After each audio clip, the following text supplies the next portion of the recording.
네, 안녕하십니까. 유진투자증권에서 유통과 인터넷 섹터 애널리스트를 하고 있는 주영훈이라고 합니다.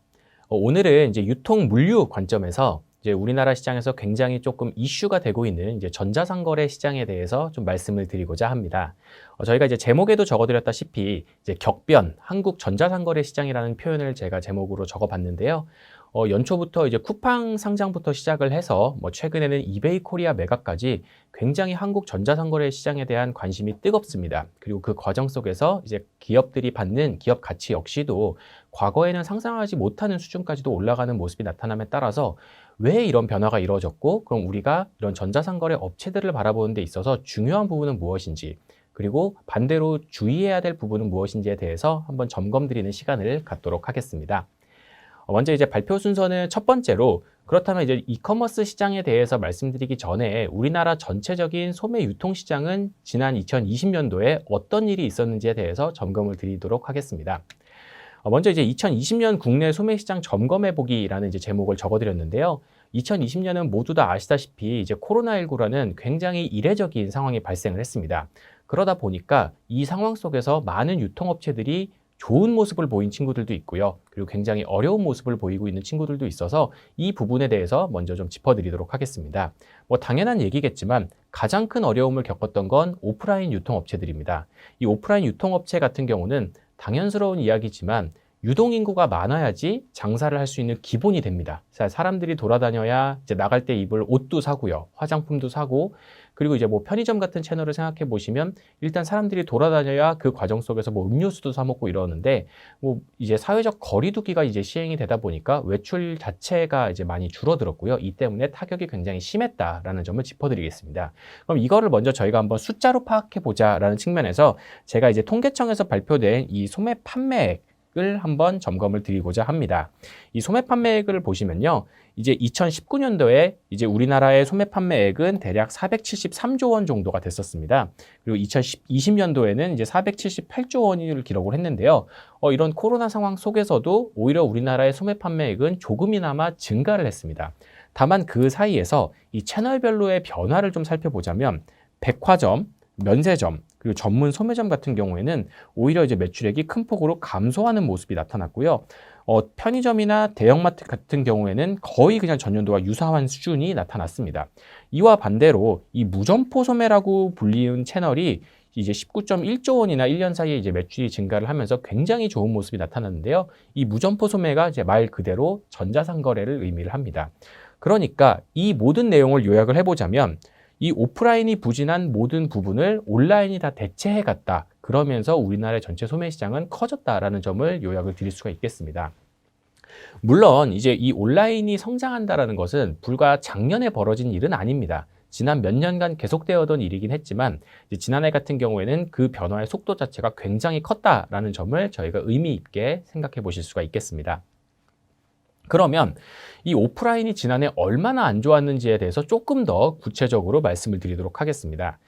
이제 산업통상자원부에서 이제 주요 유통업체들의 매출 동향이라고 이제 매달 이제 그런 발표 자료가 이제 나오게 되는데요. 이거를 통해서 과연 어떤 결과가 나타나는지를 한번 점검해 보도록 하겠습니다. 이 보시면 이제 작년 대비 이제 성장률 차트를 저희가 오프라인과 이제 온라인으로 나눠 놓은 건데요. 이 딱 코로나 발발 시점이었던 이제 지난해 2월을 기점으로 보시다시피 온라인 성장률은 역대 최고치를 기록을 했고요. 반대로 오프라인 같은 경우에는 거의 역대 최저치를 기록을 하면서 두 채널 간의 매출 성장률 차이가 사상 최고치로 벌어졌습니다. 물론 이제 이후에는 이제 일 확진자 수의 증감률에 따라서 조금씩의 변화는 있었지만 기본적으로 양 채널은 이러한 이제 정반대되는 모습을 보이고 있다라는 점을 특징적으로 말씀을 드리겠습니다. 그럼 매출이 이 정도로 오프라인이 안 좋으면은 개별 기업들의 손익은 어떻게 될지에 대해서도 한번 고민해 보실 필요가 있을 것 같습니다. 이제 온라인이라는 매장의 특징은 말 그대로 점포가 없습니다. 그 말은 고정비성 비용이 굉장히 적다라는 뜻인데요. 이제 오프라인 같은 경우에는 기본적으로 매장을 기반으로 이제 운영을 하기 때문에 이 고정비가 굉장히 비쌉니다. 저희가 임차료도 내야 되고 사람도 고용하고 이래야 되는데 이렇게 매출이 빠지다 보니까 전체적인 손익 역시도 큰 폭으로 악화될 수밖에 없었고요. 이 결과로 인해서 많은 업체들이 오프라인 매장 구조 조정을 진행하기도 했던 지난해 한 해였다라는 점을 말씀을 드리겠습니다. 그러면 이 오프라인이 그럼 다 안 좋았냐? 그거는 아닙니다. 오프라인 중에서도 굉장히 좀 좋은 게 있었는데요. 저희가 좀 주목하는 것은 이제 백화점 중에서도 이 명품 카테고리입니다. 이 명품 같은 경우에는 성장률이 지난해에도 굉장히 좋았습니다. 바로 이제 이 밑에 있는 차트를 보시면 좀 더 이해하시기가 편할 텐데요. 보시면 이 검은색 그래프가 이제 백화점의 전체 성장률입니다. 뭐 보시다시피 지난해 내내 이제 마이너스 성장률이 이제 지속이 되는 것을 확인하실 수가 있는데요. 저희가 이제 과거에 백화점 하면 의류, 그 중에서도 여성 의류가 이제 중심이 되는 채널이었습니다. 근데 보시면 외출을 할 일이 없다 보니까 이제 뭐 여성 정장 같은 경우에는 백화점 전체 성장률보다도 하회를 하고 있는 부정적인 모습이 지난해 내내 유지가 되고 있는데요. 그것과는 달리 이 파란색 선으로 표기된 해외 유명 브랜드, 이게 바로 명품입니다. 이 명품은 지난해 이 불황을 딛고도 굉장히 높은 성장률을 보였다라는 점을 좀 특징적으로 말씀을 드리겠습니다. 뭐 이 이유에 대해서는 뭐 여러 가지를 드릴 수가 있겠죠. 뭐 언론에서도 많이 보셨겠지만 뭐 이런 명품 선호 현상, 뭐 20대들이 명품을 산다더라. 그래서 실제로 뭐 샤넬이나 일부 브랜드 같은 경우에는 백화점 오픈 시간에 맞춰서 다 같이 뛰어가서 샤넬백을 사려고 하는 그런 샤넬런 같은 현상이 있기도 하지만, 저희가 생각하는 가장 크게 백화점에서 명품 성장률이 좋을 수 있었던 이유는 바로 온라인으로 판매가 어렵기 때문이다라는 요소라고 보고 있습니다. 이 말을 조금 더 이제 핵심적으로 요약을 해보자면, 온라인에서 대체가 되는 품목은 온라인화가 굉장히 빠르게 이루어집니다. 근데 반대로 온라인에서 대체가 안 되는 품목 같은 경우에는 여전히 오프라인에서 이렇게 판매가 잘 되는 현상이 나타나는 거죠. 실제로 이제 샤넬런 같은 현상이 발생하는 이유는 명품 업체들이 자기들의 브랜드 가치 유지를 위해서 물량을 제한합니다. 그러다 보니까 오프라인 매장을 가도 실제로 저희가 구매를 하기가 굉장히 어렵습니다. 그러다 보니까 오프라인의 일부 공급되는 그 물량도 사실 판매하기가 어려운데, 이거를 저희가 온라인으로 주기가 굉장히 어렵다는 거죠. 이러한 특성 때문에 백화점이 이제 과거와는 달리 명품을 중심으로 성장을 하는 모습이 나타나고 있는 그런 상태이고요. 의류 같은 경우는 저희가 외출을 안 하는 이유도 있겠지만, 여기 적어드렸다시피 너무나도 쉽게 온라인으로 대체가 가능한 품목이기 때문에 아무래도 타격이 더 컸다라는 점을 짚어드리겠습니다. 뭐 이걸 조금 더 이해를 해보시려면 저희가 방금 거드린 선을 기점으로 이제 코로나가 발생을 했었는데요. 이 이전에도 보시면 뭐 그 폭은 조금 덜할지 몰라도 이제 여성 정장 같은 경우에는 계속해서 조금씩이나마 역성장을 보이고 있었고요. 명품 같은 경우에는 계속해서 높은 성장률을 보이고 있었던 거는 결국 온라인으로 대체할 수 있느냐 혹은 없느냐가 가장 핵심적인 영향을 미쳤다라고 생각을 하고 있습니다. 지금까지 제가 좀 말씀드린 채널들은 아무래도 좀 대기업 중심의 이제 채널들이었는데요. 이러한 이제 오프라인의 어려움은 소상공인들에게도 동일하게 좀 적용됐다라고 추정이 되고 있습니다. 당연한 이야기겠지만 소상공인 역시도 이제 매장을 갖고 장사를 하는데 사람들이 안 돌아다니니까 이 장사 자체가 너무 어려워질 수밖에 없었는데요. 사실 이런 통계는 좀 하기가 어렵습니다. 그래서 저희가 조금 유의미한 자료를 하나 갖고 왔는데요. 이게 바로 이제 네이버의 스마트 스토어 창업 수요의 차이입니다. 그래서 이제 네이버의 스마트 스토어 같은 경우에는 소상공인이 중심이 되는 우리나라의 최대 규모의 온라인 쇼핑몰이다라고 얘기를 드릴 수가 있겠는데요. 이제 네이버 측에서 제공한 자료를 한번 확인을 해보시면요. 이 코로나 발생 이전 3달 월 평균 스마트 스토어 창업 수는 한 2.2만 명 정도였습니다. 근데 코로나 직후 3달 평균을 보면은 3.3만 명인데요. 증가율로 보면 45%, 그리고 개수로 보면은 이제 1만 개 이상의 신규 스마트 스토어 창업이 코로나 이전보다 이유가 많아졌다라는 점을 확인을 하실 수가 있겠습니다. 이제 온라인 쇼핑몰로 전환을 하면서 이제 고정비성 비용에 대한 부담을 줄이고자 하는 수요가 굉장히 많이 늘어났다라고 확인을 할 수가 있겠고요. 20년도 말 기준으로 이제 네이버 스마트 스토어에 입점해 있는 이제 소상공인들은 이제 40만 명이 넘어가는 그런 상황입니다. 그만큼이나 이 코로나로 인해서 오프라인의 어려움을 겪은 거는 뭐 대기업이나 소상공인이나 모두 마찬가지였고, 이 모든 수요가 결국은 온라인으로 대체됐다. 그러다 보니까 우리가 온라인 시장에 대한 가치를 조금 더 생각하게 됐고요. 그런 온라인 업체들에 대한 그런 뭐 IPO 그리고 밸류에이션 리레이팅 역시도 진행되고 있는 한 해다라는 점을 말씀을 드리겠습니다. 그러면 저희가 이제 전체적인 온라인 시장에 앞서서 아무래도 이 시장을 주도하고 있는 쿠팡에 대해서 한번 생각을 해보자라는 주제로 챕터 2에서는 쿠팡과 관련된 이야기를 좀 드리도록 하겠습니다. 먼저 저희가 이제 그림으로 하나 좀 크게 표기를 드렸는데요. 이제 저희가 좀 제목에도 적어드렸지만 한국에는 굉장히 많은 이커머스 업체들이 아직도 있습니다. 그러다 보니까 과연 이 업체는 어떤 특징을 갖고 있고 저 업체는 어떤 특징을 갖고 있어, 이런 거에 대해서 이제 소비자 입장에서는 크게 못 느끼실 수도 있는데요. 저희가 조금 더 비교를 위해서 이 세로축은요, 직매입 비중입니다. 이 직매입이라는 것은 말 그대로 내가 직접 셀러들로부터 물건을 사서 내가 물류창고에 보관을 하고 있다가 나의 재고를 판매하는 형태를 이제 직매입 형태의 매출이라고 보고 있는데요. 이 직매입 비중에 따른 이제 구분을 해놨고요. 이 가로축에는 거래액 기준으로 저희가 조금 브레이크다운을 드렸습니다. 그래서 이제 결과론적으로 보자라고 하면은 우리나라에서 가장 큰 거래액을 보유하고 있는 업체는 누구이냐라고 하면은 바로 네이버 쇼핑입니다. 네이버 쇼핑의 지난해 거래액 같은 경우는 한 28조 원 정도 되고요. 이제 올해 같은 경우에는 한 35조 원까지도 이제 타겟을 하고 있는 그런 상태입니다. 그리고 의외로도 이제 조금 그 다음으로 이제 거래액이 큰 업체가 누구냐라고 하면은 쿠팡하고 이베이 코리아가 굉장히 비슷합니다. 이제 이베이 코리아는 이제 대표적으로 옥션이랑 G마켓을 운영하는 채널인데요. 이 두 업체들이 대략 거래액이 한 20조 원 초반 정도가 됩니다. 근데 이제 이 네이버 쇼핑도 그렇고요. 이베이 코리아도 그렇고 이 직매입을 거의 하지 않습니다. 그러다 보니까 거래액은 큰데 사실상 이 차트로 봤을 때는 이렇게 하단에 위치할 수밖에 없는 그런 상황이겠죠. 근데 이제 반대로 쿠팡 같은 경우는 여기 위에 있습니다. 거래액도 큰데 직매입도 많이 한다라는 뜻을 의미를 합니다.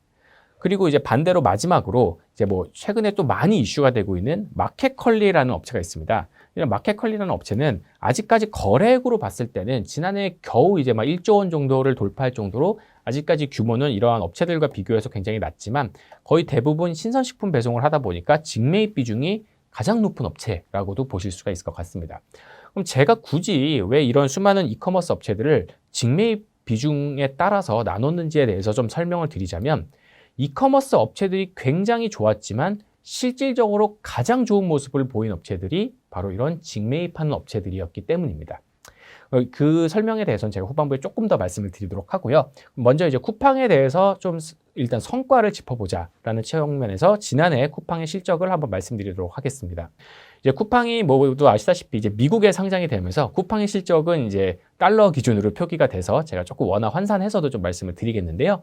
일단 2020년도 쿠팡의 매출액은 119억 달러, 그리고 영업 손실 같은 경우에는 5억 달러 정도를 기록을 했습니다. 이제 한화 기준으로 환산을 좀 해보자면 매출 같은 경우에는 대략 뭐 13에서 14조 원 정도, 그리고 영업 손실 같은 경우에는 막 5천억 후반 정도를 기록을 했다라는 점을 말씀을 드릴 수가 있겠는데요. 저희가 단순히 금액을 보지 마시고 이 증가율을 한번 보시자라고 하면은 1년 사이의 매출액 성장률이 무려 90.9%입니다. 그러니까 1년 사이에 회사의 매출 규모가 거의 2배 이상 커졌다라는 점을 저희가 확인할 수가 있겠는데요. 금액적으로도 하나 의미가 있는 게 지난해 기준으로 이마트 할인점의 총 매출액 규모를 처음으로 넘어섰다라는 점입니다. 이마트 같은 경우에는 이마트 저희가 아는 할인점 마트에서 한 달에 평균 한 1조 원 정도의 매출이 발생을 합니다. 그래서 이제 연간으로 보면 이제 연간 매출액이 한 12조 원 정도 이제 기록을 하는 게 이제 이마트 할인점인데요. 이제 쿠팡이 더 이상 그냥 온라인 업체라고 보기보다는 우리나라에서 단일 플랫폼으로 매출이 가장 큰 이마트보다 커졌다라는 점을 저희가 좀 한번 생각을 해볼 필요가 있다라는 점을 말씀을 드리겠습니다. 그럼 이제 영업 손실 같은 경우에는 여전히 절대적인 규모는 500억 정도 수준이기 때문에 이게 적진 않죠. 하지만 1년 전과 비교를 하자면 1년 사이에 1,500억 원 이상 이제 감소를 시키면서 굉장히 좀 좋은 모습이 나타나고 있습니다. 그러면은 도대체 쿠팡이 매출이 좋은 거는 뭐 코로나 때문에 온라인 주문 수요가 많이 늘어났기 때문이다라고 이제 해도 왜 이렇게 손익까지 좋아질 수 있을지에 대해서 한번 좀 말씀을 드리겠습니다. 저희가 마지막 줄에 이제 규모의 경제가 발생하기 시작했기 때문이다라는 점을 간단하게 언급을 드렸는데요. 이 차트를 보시면 조금 더 이해하시기가 편할 것 같습니다. 일단 먼저 이제 쿠팡의 영업이익률 같은 경우가 2018년도에 마이너스 26%에서 2019년도가 마이너스 10.3%, 그리고 지난해 같은 경우에는 마이너스 4.4%로 이제 크게 개선되는 모습이 나타났는데요. 이제 1년 사이에도 꽤 많은 의미 있는 개선이 이루어졌죠.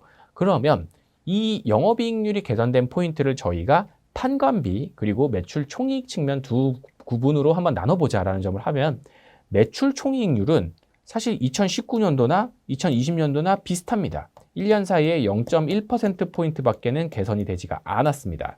그렇다면 반대로 말해서 실질적인 수익성 개선은 모두가 다 이런 판관비 개선에서 나타났다라는 점을 저희가 짚을 수가 있겠는데요. 이 판관비가 개선될 수 있는 이유는 첫 번째가 규모의 경제입니다. 그동안 쿠팡이 대규모 영업 적자가 나왔던 이유는 엄청난 물류 투자를 하고 이제 쿠팡맨을 고용하다 보니까 이거에 따른 비용이 굉장히 컸기 때문이죠. 근데 이렇게 매출이 커지다 보니까 이제 우리가 물류에 대한 투자보다도 그 매출에 증가하면서 나타나는 그런 레버리지 효과가 더 커지는 국면에 진입을 했다라고 볼 수가 있겠습니다. 조금 쉽게 비유를 드리자면 예를 들어 과거에는 쿠팡맨이 배송을 할 때 아파트 한 동을 돌 때 뭐 아파트에서 한 3 정도 호에서 이제 주문을 해서 한 3개 정도 배달을 하고 다음 동으로 넘어가고 이랬다면 지난해 같은 경우는 단순히 매출이 거의 2배가 됐으니까 한 동에서 6호를 배송을 할 수가 있게 된 거죠. 근데 그렇다고 해서 이 과정 속에서 갑자기 인력이 2배가 필요하진 않습니다. 한 명도 충분히 그 커버가 가능했기 때문에 이런 부분에서 이제 규모의 경제가 발생하는 효과가 첫 번째가 있었고요. 두 번째는 마케팅비라고 생각을 하고 있습니다. 이 마케팅비가 또 중요한 이유가 뭐냐면 불과 한 몇 년 전을 돌이켜 보시면 물론 지금도 어느 정도 있긴 합니다. 이 온라인 업체들은 온라인이라는 그 플랫폼 특성상 가격 비교가 너무 쉽다 보니까 서로 다 같이 최저가 경쟁에 굉장히 몰입을 했습니다. 내가 더 싸게 팔기 위한 이제 경쟁을 했고요. 굉장히 심한 경우에는 매입 가격보다도 더 싸게 파는 이른바 역마진 형태의 장사도 있었습니다. 결국은 매출 규모를 키우기 위해서 이런 무리한 경쟁들이 있었는데요. 지난해 같은 경우에는 이제 코로나 상황 속에서 온라인 주문 수요가 너무나도 폭증하다 보니까 이런 주요 이커머스 업체들이 마케팅 경쟁을 결코 벌일 필요가 없었던 거죠. 그러다 보니까 이 두 가지 요소들이 맞아 떨어지면서 결국 이렇게 판관비가 크게 절감될 수 있었다라고 볼 수가 있겠습니다. 그럼 저희가 이제 추후에 과연 쿠팡은 흑자 전환에 성공할 수 있을까라는 점에 대해서 저희는 충분히 가능성이 높다라고 보고 있는데요. 물론 이제 보셨다시피 이렇게 이제 개선 페이스만 보셔도 충분히 이제 가능할 거라는 이제 생각이 좀 드시겠지만 일반적으로 매출 총이익률 기준으로 쿠팡이 현재 수취하고 있는 16.6% 같은 경우에는 그렇게 이커머스 평균으로 봐도 높은 편이 아닙니다. 일반적으로 이제 오프라인 같은 경우에는 GP 마진이 25% 정도에 달하고요. 아무리 온라인이 GP 마진이 상대적으로 낮다라고 쳐도 20% 정도 초반까지는 충분히 가능합니다. 그리고 이제 판관비 역시도 이런 규모의 경제 효과가 어느 정도 더 동반이 된다라고 치면은 추후에는 이게 한 15% 정도 수준까지도 달성이 가능하지 않을까라고 보고 있고요. 이렇게 되면 충분히 영업이익률 5% 정도를 목표로 저희가 쿠팡의 한 2, 3년 후의 미래를 생각해 볼 수 있지 않을까라고 보고 있습니다. 그러면 이번에 쿠팡이 이제 IPO를 준비하면서 몇 가지 좀 새로운 지표들이 나와서 그 부분에 대해서도 좀 짚어드리도록 하겠습니다. 이제 쿠팡에 먼저 이제 충성 고객이 늘어나고 있다는 점이 굉장히 좀 강한 이제 지표인데요. 이 차트를 한번 봐주시면은 이게 해가 갈수록 쿠팡에 소비하는 소비자들의 금액이 늘어나고 있음을 확인을 할 수가 있습니다. 이 2016 코호트라고 되어 있는 것은 이 1년 차가 2016년도에 쿠팡에 가입한 고객들을 의미를 하고요. 2017 코호트 같은 경우는 이게 2017년도에 가입한 거를 의미를 합니다. 그럼 이제 해가 갈수록 소비 금액이 어떻게 바뀌냐라고 하면은 2017년도에 예를 들어 $100를 지출했던 소비자들은 그 1년 후인 2017년도에는 137, 그 다음은 180, 그리고 237, 그리고 지난해 기준, 이게 2020년, 이 갈색으로 표기된 게 이제 2020년을 의미를 하는데요. 2020년이 들어가니까 최초 년도에 소비했던 금액보다 무려 3.59배 이상 증가를 하더라라는 점을 보실 수가 있고요. 이런 동일한 모습은 이제 2017년도 고객군, 2018년도 고객군에서도 모두 확인이 가능합니다. 그럼 왜 이렇게 소비 금액이 늘어났을까를 보면은 저희는 쿠팡을 통해서 구매가 가능한 이제 SKU가 빠르게 확대된 효과라고 보고 있습니다. 이제 쿠팡의 최대 강점이라고 볼 수 있는 이제 로켓 배송이 가능한 품목은 현재 한 600만 개가 넘어서는 것으로 확인이 되고 있고요. 이제 마켓플레이스까지 포함하면 전체 취급 SKU는 무려 2억 개입니다. 그러니까 사실 우리가 상상 가능한 모든 제품을 구매할 수가 있게 돼버리면서 이런 식으로 쿠팡에서 소비하는 금액 자체가 크게 증가하고 있다라는 점이 한 가지 특징적인 데이터겠고요. 두 번째는 이제 재구매율도 한번 생각해 보실 필요가 있겠습니다. 일단 이제 재구매율 데이터 같은 경우는 2020년도 기준으로 90%를 이제 기록을 했습니다. 이 재구매율이 의미를 하는 것은 10명 중에서 9명이 쿠팡에서 한 번 더 주문을 한다는 뜻이죠. 그러니까 이게 사실은 굉장히 높은 비율이라고 말씀을 드릴 수가 있겠습니다. 물론 이게 저희가 뭐 일반 오프라인이랑 비교를 하면은 과연 뭐 1년에 한 사람이 이마트를 몇 번 찾아요? 이런 거는 확인할 수 있는 방법이 좀 없기 때문에 이 지표를 뭐 다른 유통 플랫폼하고 이제 좀 비교를 하기는 좀 어렵겠지만 저희가 그냥 단순하게 생각을 해도 10명 중에 9명이 다시 쿠팡을 이용한다는 것은 굉장히 좀 의미 있는 지표라고 생각을 하고 있고요. 이게 바로 쿠팡이 제공하는 서비스들에 대한 만족도가 그만큼이나 높기 때문에 나타난 현상이지 않을까라고 보고 있습니다. 그리고 이제 마지막으로 좀 확인을 해볼 만한 부분이 활성 고객 수입니다. 이게 뭐 쉽게 의미를 드리자면 인터넷 업종에서 많이 쓰는 Monthly Active User, MAU 개념이랑 비슷하다고도 보실 수가 있겠는데요. 2020년 말 기준으로 국내 인터넷 사용자 4,800만 명 중에 쿠팡의 Monthly Active User는 1,480만 명에 달합니다.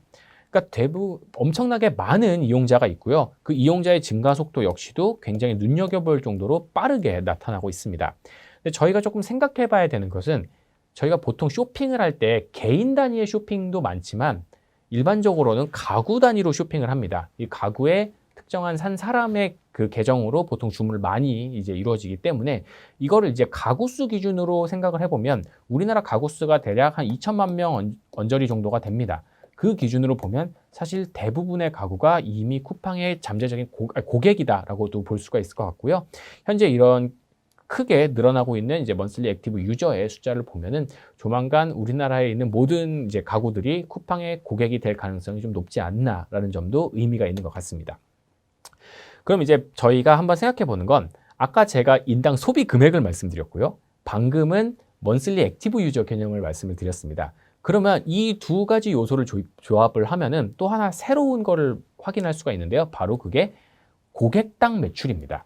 그럼 아까 말씀드린 쿠팡의 매출액을 활성 고객 수로 나눠보면 인당 연간으로 소비하는 금액은 대략 256달러 정도다라는 점을 저희가 확인을 할 수가 있는데요. 이거를 다시 한번 12개월로 나눠보면 한 달에 소비하는 금액을 저희가 역산을 해볼 수가 있겠습니다. 한 달에 소비하는 금액은 대략 21달러 정도가 되게 되는데요. 한화 기준으로 환산을 하면은 대충 한 25,000원 정도를 쿠팡에서 한 소비자들이 지출을 하고 있다라고 확인을 하실 수가 있겠습니다. 근데 이 데이터가 왜 의미가 있냐면은 지금 대형마트의 평균 월 소비 금액이 산업통상자원부 그 통계자료 기준으로 봤을 때 한 달에 5에서 6만 원 정도입니다. 이 말은 아직까지도 쿠팡의 그 활성 고객들이 한 달에 지출하는 금액이 마트에서 평균 소비하는 금액 대비해서 한 절반 수준에 지나지 않는다라는 점입니다. 물론 여기서 조금 참조하셔야 될 부분은 이제 마트 같은 경우에는 아무래도 좀 먹거리 위주로 한 번에 갔을 때 많이 사다 보니까 조금 금액이 높을 수도 있고요. 쿠팡 같은 경우에는 저희가 뭐 대량 주문도 하지만 뭐 정말 조그만 거 하나씩 살 때도 있다 보니까 전체적인 이런 이제 금액 자체가 조금 차이가 날 수는 있습니다. 하지만 이 금액도 뭐 밑에 있는 차트에서 보시다시피 굉장히 빠른 속도로 늘어나고 있고요.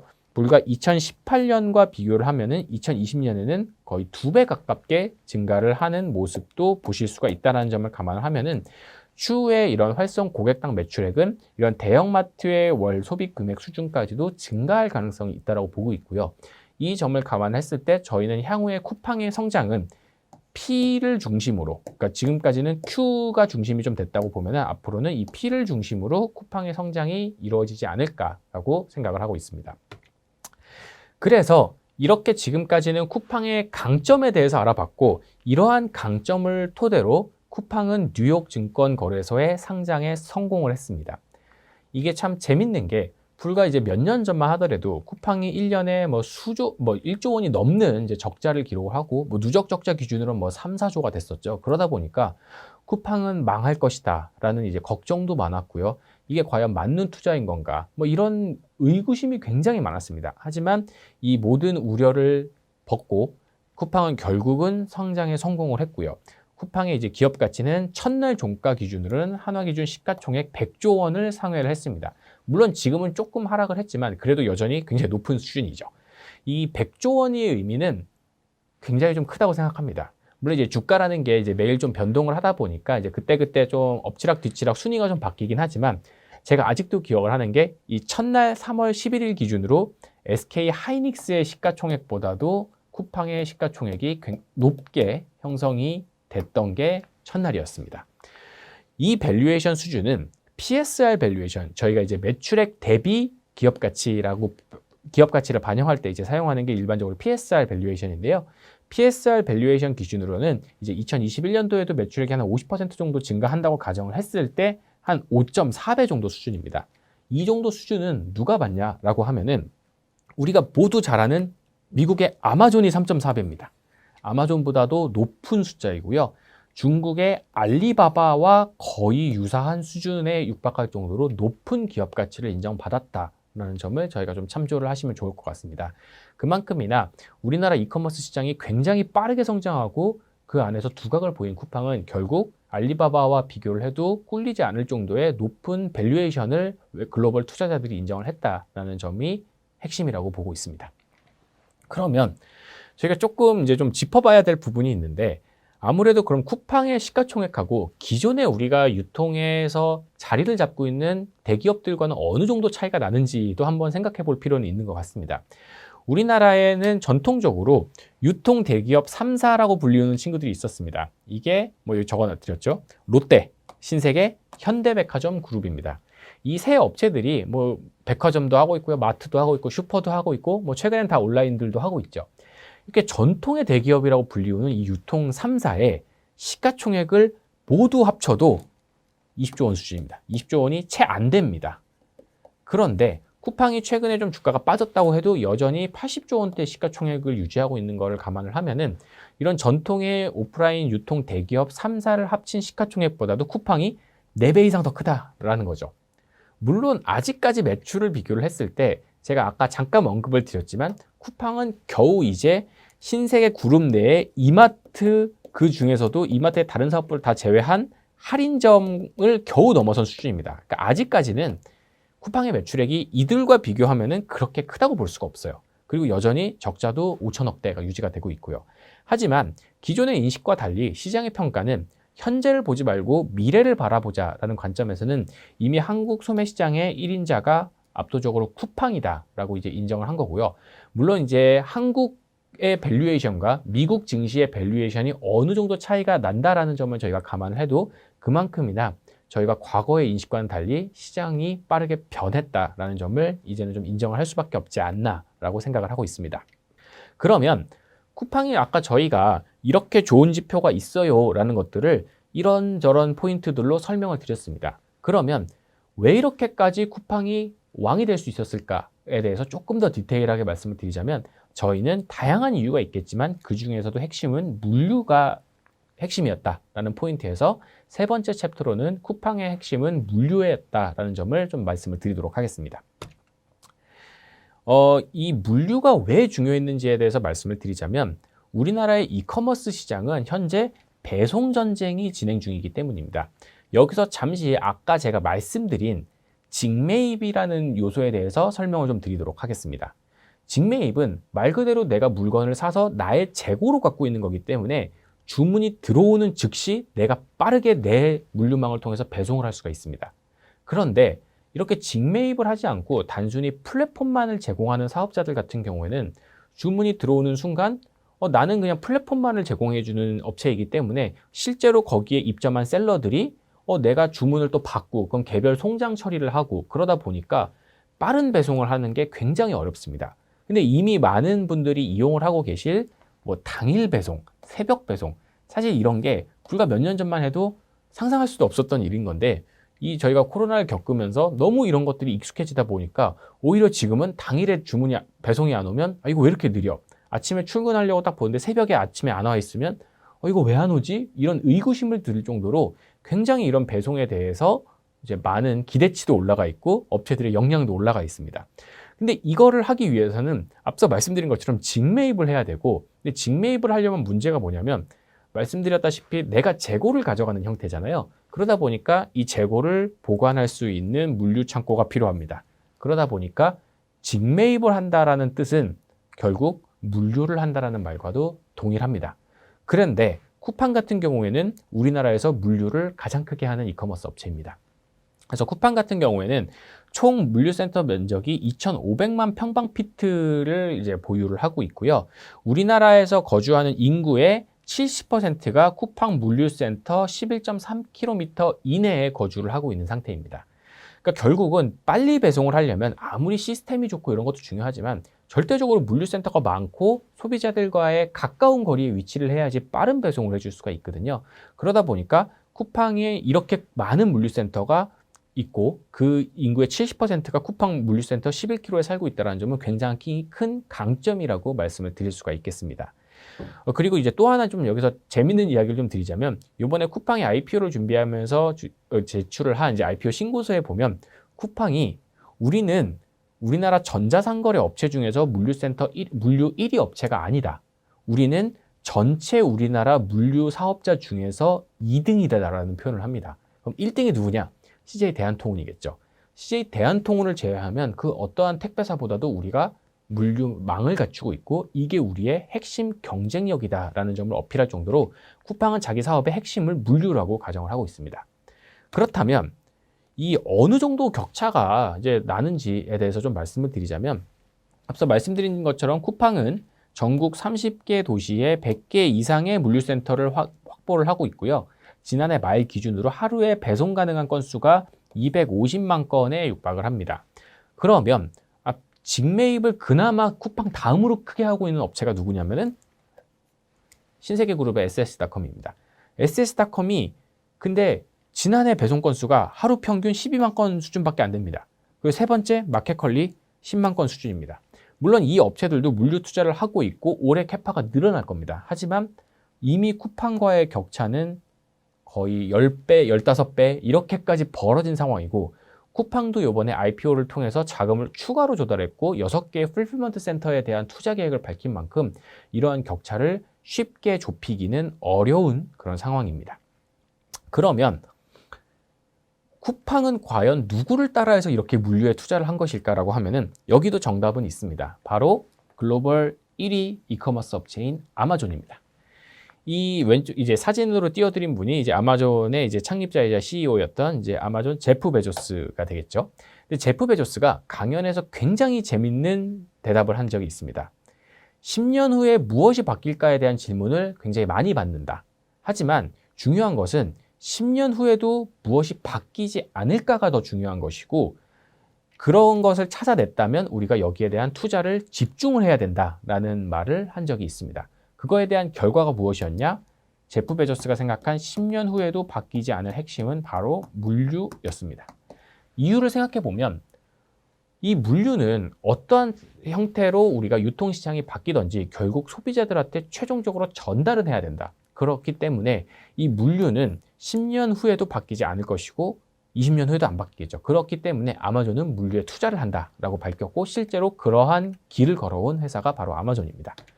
그럼 저희가 조금 더 말씀을 드리자면 아마존은 1995년에 사업을 출범을 했습니다. 당시에는 굉장히 조그만 온라인 서점 같은 느낌이었는데 아마존이 본격적으로 사업을 확대하기 시작하면서 연간 흑자 달성까지 얼마나 시간이 걸렸냐라고 하면은 무려 9년이 걸렸습니다. 거의 9년 동안 적자를 보면서도 아마존은 계속해서 투자를 했는데 이 거의 투자의 대부분은 미국 전역에 선제적인 물류 투자를 진행했다라고 말씀을 드리겠습니다. 이러다 보니까 사업 초기에는 이렇게 물류 투자를 많이 하냐라는 비판도 많이 받았지만 결국은 이게 성공을 거뒀고요. 후발주자들이 진입을 하는 것을 막는 이제 진입 장벽으로 작용을 하기도 했습니다. 그럼 아마존이 이렇게까지 물류 투자를 해서 얻은 핵심 결과물이 무엇이냐라고 하면은 미국 전역에서 물론 알래스카는 제외입니다. 알래스카를 제외한 미국 전역에서 2일 배송이라는 구조를 만들어낸 거죠. 근데 저희가 뭐 당일 배송에 익숙한 한국인들이다 보니까 2일 배송이 뭐가 중요해? 라고 이제 생각하실 수도 있지만 미국은 워낙에 땅이 넓다 보니까 아마존이 이러한 시스템을 구축하기 이전까지는 평균적으로 미국에서 배송에 걸리는 시간이 5에서 7 영업일이 걸렸습니다. 그러니까 사실은 주문을 하면 저희는 다음 주에 받을 수 있었다는 게 미국의 현실이었다는 거죠. 근데 이거를 아마존은 획기적으로 이틀로 줄여버리니까 이거 자체는 미국인들에게 굉장히 큰 강점으로 작용을 했고 아마존이 빠르게 매출이 증가할 수 있는 배경이 되었습니다. 실제로 이제 아마존이 이제 제공하고 있는 이제 프라임 멤버십 서비스에도 뭐 다양한 서비스들이 있지만 핵심은 이 프리 투데이 쉬핑이라고 보실 수가 있고요. 물론 이게 한 단계 더 업그레이드가 됐습니다. 이제 지난해 같은 경우에는 미국에서도 이제 좀 뒤늦게나마 많은 업체들이 이제 뭐 이런 빠른 배송에 이제 투자를 하고 있으니까 아마존은 이거를 이틀도 아니고 하루로 당겼습니다. 그래서 이제 미국은 뭐 아직까지 전역이 되는 건 아니지만 원데이 쇼핑까지도 가능한 구조를 만들면서 아마존은 글로벌 1인자로 이제 자리매김을 했고요.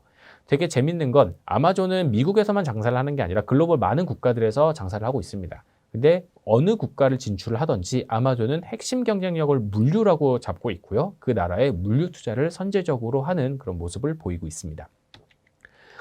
근데 이제 아마존 같은 경우는 단순히 물류센터를 많이 짓냐? 물론 많이도 짓지만 굉장히 첨단화된 물류센터를 짓고 있습니다.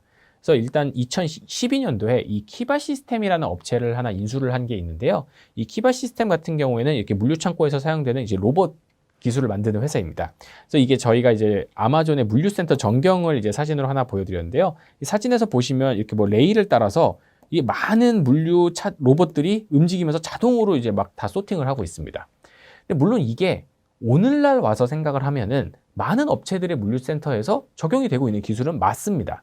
그래서 오늘날 이거 뭐 나도 하는데 이게 뭐 새로운 기술이야 라고 보실 수가 있지만 이거를 9년 전에 도입을 했다는 점은 굉장히 좀 큰 의미가 있겠죠. 9년 전이라고 하면은 거의 뭐 쿠팡의 완전 초기 단계일 거고요. 우리나라의 주요 뭐 쓱닷컴도 없던 시절입니다. 뭐 그러다 보니까 굉장히 초창기부터 아마존은 물량뿐만 아니라 이러한 기술적인 투자도 굉장히 많이 진행을 했고 이를 통해서 이제 제품의 입고, 출하까지 모두 관리가 가능한 그런 구조를 선제적으로 만들었다는 점이 의미가 있다라고 말씀을 드리겠습니다. 그 두 번째는 이건 좀 되게 재밌는 부분인데요. 결제 예측 배송도 진행을 합니다.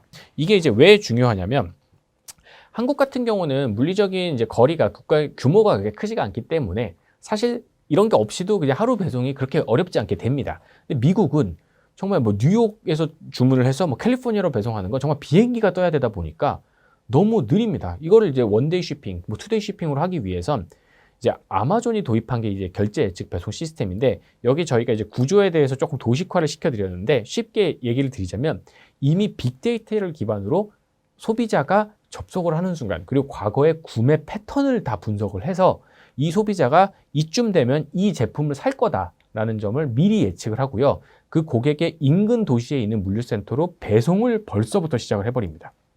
근데 이게 과연 말이 되느냐라고 하지만 결국 우리가 빅데이터의 힘을 무시할 수가 없는 게 아마존의 결제 예측 배송 시스템의 적중률이 무려 이제 80%를 상회하는 높은 적중률로 보이고 있는 만큼 굉장히 좀 의미가 있는 이제 결과물이었다고 생각이 되고 있고요. 결국 아직까지도 타 유통업체들이 미국 시장에서 아마존을 따라오지 못하는 배경이 저는 이러한 기술력적인 문제가 있지 않나라고 생각을 하고 있습니다. 그래서 지금까지 말씀드린 구조는 굉장히 쿠팡하고 아마존이 비슷합니다. 아마존을 따라한 회사가 이제 쿠팡이기도 했지만 쿠팡 역시도 핵심 경쟁력을 물류로 설정을 하고 초기에 적자라는 비난을 받았지만 물류 투자를 했고 결국은 그 나라에서 1등으로 성공을 했습니다.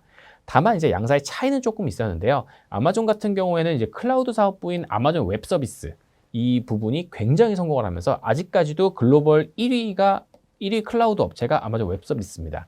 이쪽에서 이제 영업이익률 30%에 달하는 높은 수익이 발생하기 때문에 여기서 벌어들인 돈을 유통사업에 재투자하는 구조로 이제 계속해서 투자가 진행이 됐었는데요. 쿠팡 같은 경우에는 이런 뭐 클라우드 사업 같은 그런 캐시카우 사업이 없다 보니까 100% 외부 자금을 조달해서만 대응을 해야 됐습니다. 그래서 이제 보시면 이제 많은 업체들이 이제 투자를 한 걸 보실 수가 있겠고요. 뭐 가장 유명한 거는 이제 빨간색으로 하이라이트를 드렸지만 이제 소프트뱅크가 되겠죠. 물론 이제 최종적인 구조는 이제 소프트뱅크에서 운영 중인 이제 비전 펀드로 이 지분을 넘기면서 비전 펀드가 소유를 하는 구조가 됐지만 결국 이렇게 높은 많은 투자자들로부터 자금을 조달해서 이제 진행을 해야 됐습니다. 물론 이게 그러다 보니까 사업 초기에는 이거 투자금 없으면 망하는 회사라는 비판을 받았지만 결국은 이게 경쟁력이 되지 않았나라고 생각이 되고 있습니다. 그러면 이쯤에서 한 가지 고민이 되는 게 있습니다. 물류가 답이다. 그러면 모두 다 물류를 투자하면 되는 게 아니냐라고 하는데 사실 현실적인 문제로 물류를 투자하기는 굉장히 어렵습니다. 그래서 그거에 대한 왜 이유에 대해서 한번 생각을 해보고요.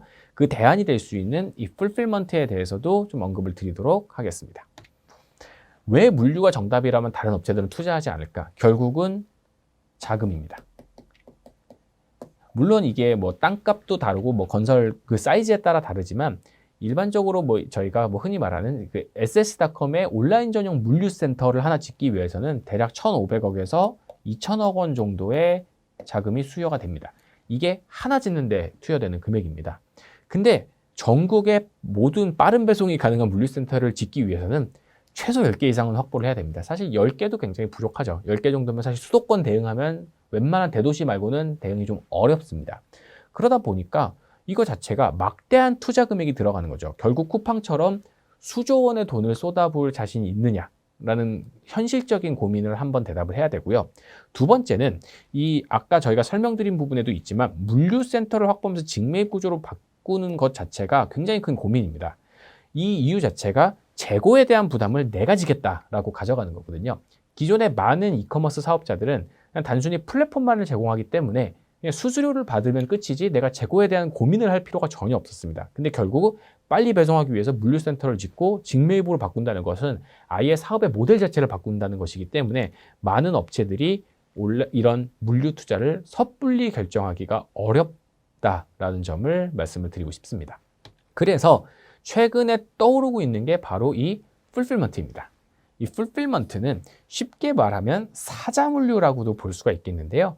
우리나라 물류 시장의 변화, 사실 우리나라가 아니라 이제 물류 시장 자체의 이제 변화를 보면은 과거에는 일자 물류가 있었습니다. 그냥 내가 다 하는 겁니다.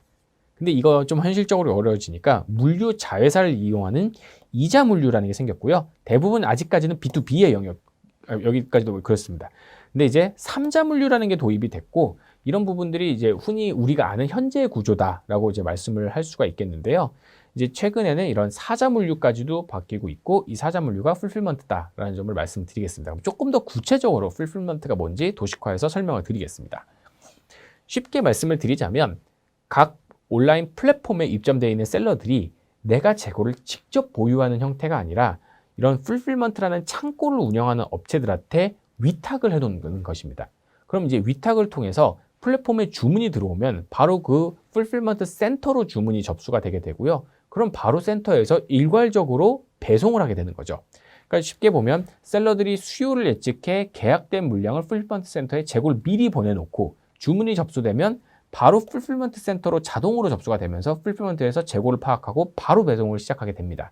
이렇게 되면 어떤 불편한 과정이 생략이 되냐면 과거에는 셀러들 입장에서는 내가 주문이 들어왔네 라고 해서 송장 쓰고요, 포장을 하고요, 붙여가지고 택배사 불러가지고 보내고 이 과정이 굉장히 번거롭기도 하고 시간이 오래 소요가 됐고 그러다 보니까 최소 2에서 3 영업일이 걸리던 배송이었는데 지금 같은 경우는 내가 풀필먼트 센터에 물량을 보내놓고 바로 거기서 발송이 되기 때문에 이거를 하루 만에 달성이 가능해지는 구조가 되는 거죠.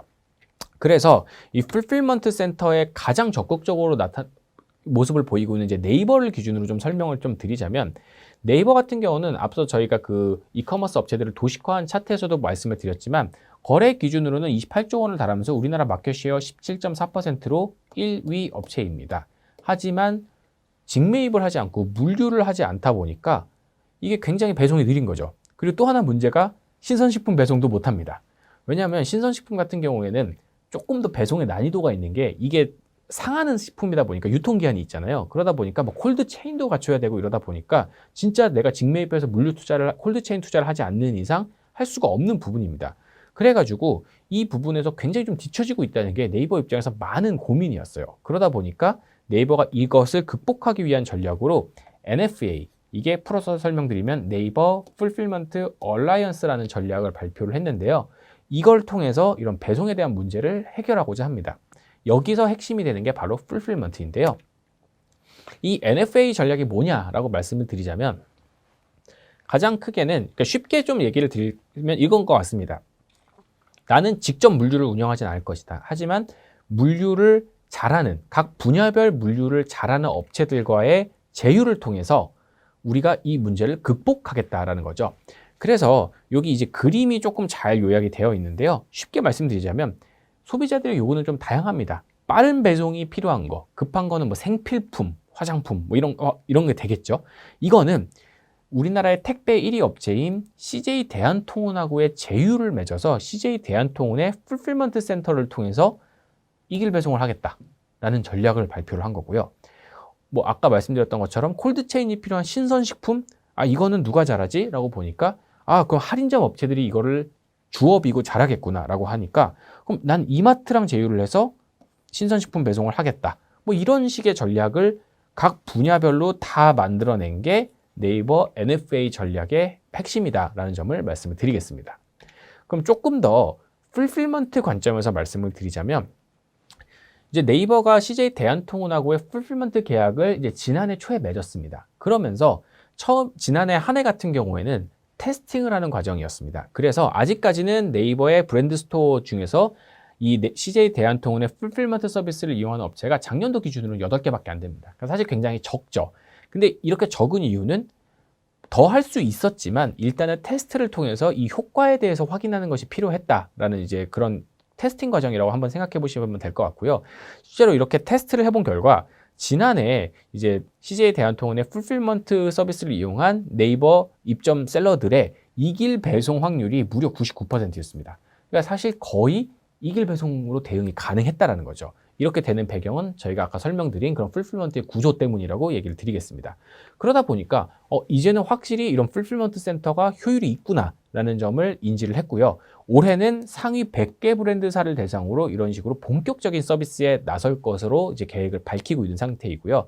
이 풀필먼트를 통한 물량은 올해 20년 대비해서 20배, 그리고 2023년까지는 무려 90배나 증가를 시키겠다라는 이제 엄청난 계획을 발표하면서 네이버가 나도 물류센터를 갖고 있지 못하지만 이런 풀필먼트 전략을 통해서 상당 부분 빠른 배송에 대한 대응을 해낼 것이다 라는 점을 지금 이미 제시를 한 그런 상태입니다.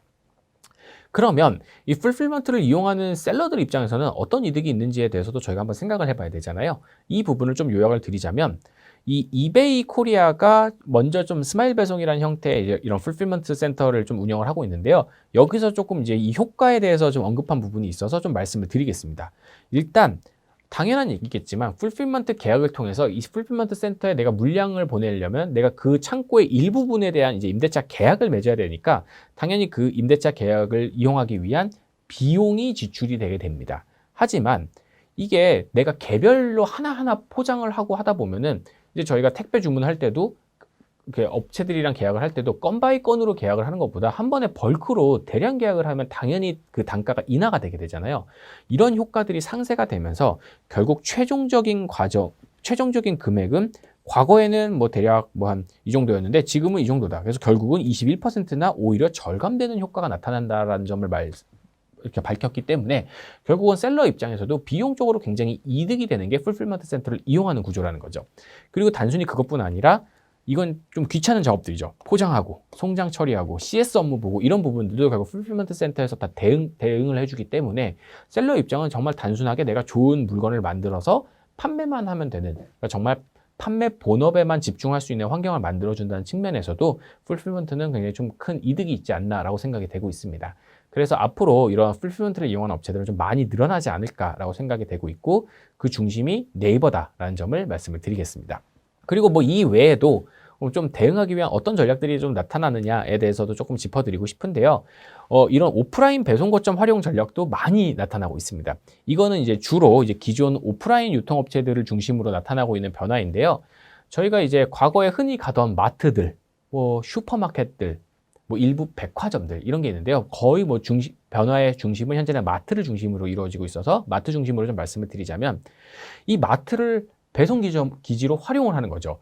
물류센터를 내가 처음부터까지 다 짓기에는 너무 투자금도 많이 들고 적당한 위치를 찾는 것도 오래 걸리고 실제로 그 건설을 하는데 걸리는 시간도 오래 걸립니다. 그러니까 기존에 있는 이런 오프라인 매종을 배송 거점으로 활용하자라는 것들에 대한 전략들이 좀 많이 나오고 있는 상태이고요.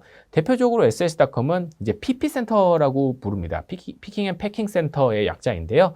이게 바로 이제 일종의 다크스토어 개념이죠. 분명히 오프라인 장사는 하고 있지만 뒤편에서는 온라인 배송을 위한 물류 창고로의 변화가 이루어지고 있는 것입니다. 그래서 같이 이루어지고 있는데요. 실제로 이제 이마트의 청계천점 PP센터의 모습인데 이게 소비자들은 볼 수가 없는 공간입니다. 이제 뒤편에 있는 건데 보시면 이렇게 이런 롤러 통해 가지고 이게 이마트에 배송되는 이런 박스단인데요. 이게 다 돌아가고 있습니다.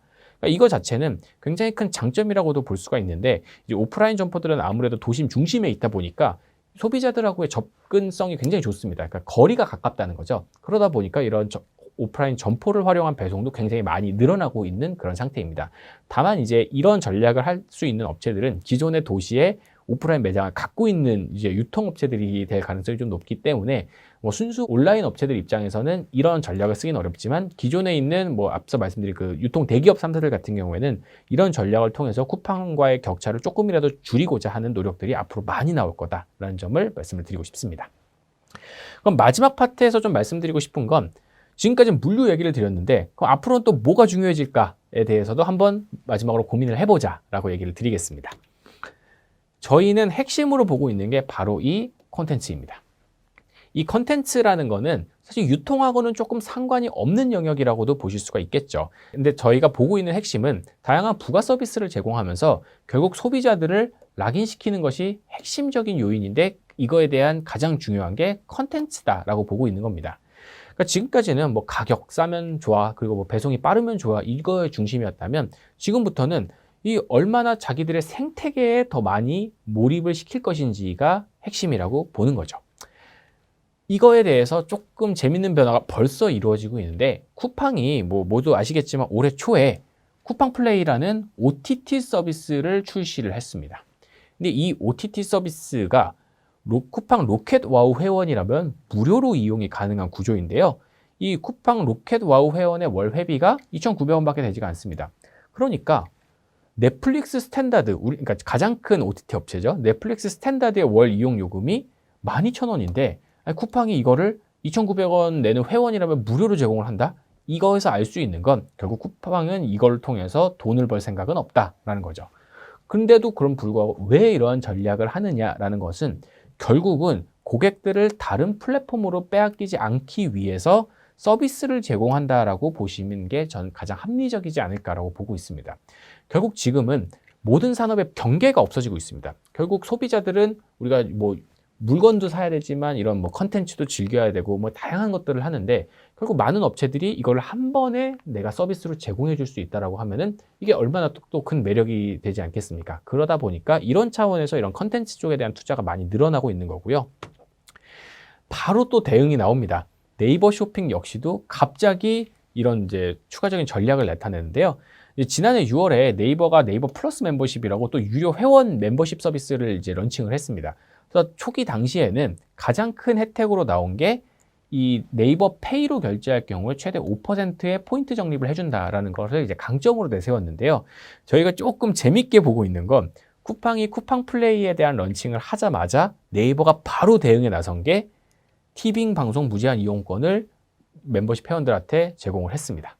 근데 이제 이 티빙을 기존에도 저희가 쓰려면 한 10,000원 이상 내야 됐었거든요. 근데 네이버 플러스 멤버십 회원비가 4,900원밖에 안 합니다. 그러니까 사실 네이버도 이걸 통해서 수익을 창출하겠다는 마음은 없다는 거죠. 근데 결국은 네이버를 통해서 쇼핑도 하고 웹툰도 보고 음악도 듣고 클라우드도 이용하고 OTT도 이용해라. 대신에 소비자들은 네이버의 생태계 안에서 계속 살아가라라는 구조를 만들어내고자 하는 목적이었다라고 보고 있고요. 결국 이런 생태계 구축이 핵심이고 그거에 대한 투자는 결국 앞으로는 이런 컨텐츠 쪽이 되지 않을까라고 보고 있습니다. 이 컨텐츠라는 개념이 저희가 이제 좀 생각을 해보면 이것 역시도 아마존이 처음으로 이제 등장을 시킨 개념입니다.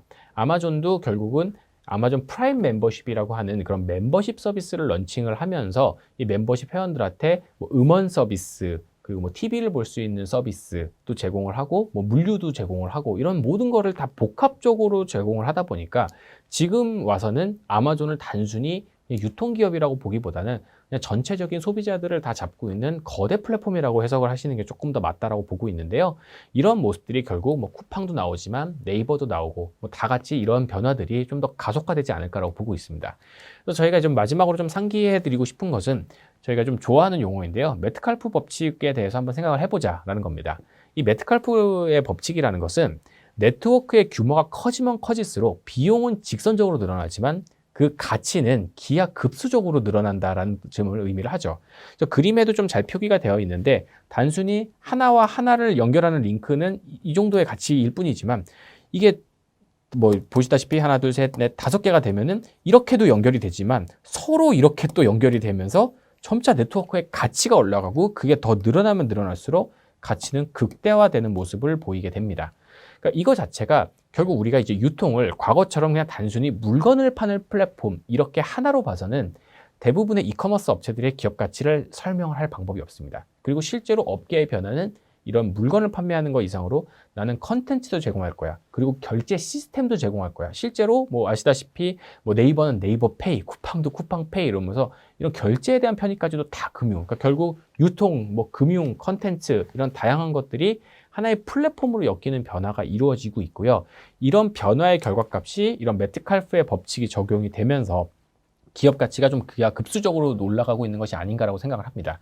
결론적으로는 쿠팡이 기업 가치를 상장 첫날 100조 원에 육박하게 인정받은 건 단순히 쿠팡이 유통을 잘해서라고 보시기보다는 이런 식의 다양한 소비자들을 활용한 여러 측면에서의 변화가 한 번에 일어나기 때문에 받은 결과라고 보시는 게 저희가 조금 더 이런 이커머스 업체들을 이제 바라보는 기업 가치를 바라보는 데 있어서 조금 더 이제 도움이 되지 않을까라고 생각을 하고 있고요. 마무리를 하면서 드리고 싶은 말씀은 이처럼 이제 국내 이커머스 업체들이 높은 기업 가치를 평가받고 있다는 점 자체는 이제 관련 산업에 이제 종사하고 있는 사람들이나 투자자 입장에서 이제 굉장히 좀 좋은 기회라고 생각을 하고 있습니다. 이제 저희가 뭐 과거에 뭐 유통하면 대표적 뭐 저성장 산업이었고 이제 뭐 밸류에이션도 항상 뭐 PER도 항상 업종 평균에서도 가장 낮은 이제 그런 밸류에이션을 받던 이런 산업이 이제는 앞서 말씀드린 것처럼 쿠팡이 잠시지만 하이닉스보다도 높은 기업 가치를 잠시 인정받을 정도로 이런 변화가 굉장히 빨리 일어나고 있는 산업이기 때문에 저희가 이제 과거에 유통을 평가하던 뭐 PER이나 PBR 이런 밸류에이션보다도 좀 더 이런 변화에 집중을 해서 조금 더 어떤 업체들이 이런 네트워크에 대한 가치들을 높일 수 있을 것인지, 그리고 또 하나는 이런 네트워크에 대한 가치를 높이기 위해서 직접적인 업체들의 투자도 있지만 굉장히 M&A도 활발하게 이루어지고 있습니다.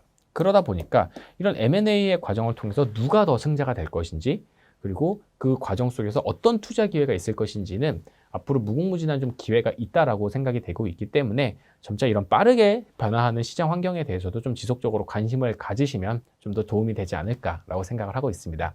그럼 이상으로 이제 오늘의 발표를 마치도록 하겠고요. 유진투자증권의 주영훈이었습니다. 감사합니다.